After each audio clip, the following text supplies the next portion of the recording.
Alright, welcome to Cooking Conspiracy as we make Maguro Zuke or Soy Marinated Tuna. So you get your tuna, sashimi quality, cut thin, a bit of Nira, sesame seeds, soy sauce, mirin, and sake. Now, this is good if you live near the ocean and you have access to fresh tuna. I like eating tuna as much as the next guy, but rarely does eating questionable tuna just because it's available turn out good for you. So, sake. About a quarter cup there. Mirin, another quarter cup or so.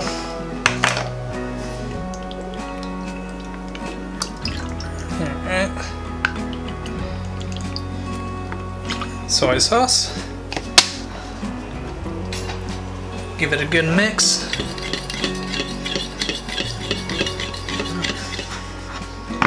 Now have your tuna in a single layer.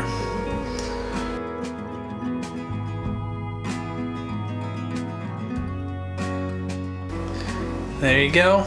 Just let that chill for 30 minutes. I'll be fine outside the refrigerator. Alright. Fish has been marinated for 20-30 minutes. Got some steamed rice here. And then just,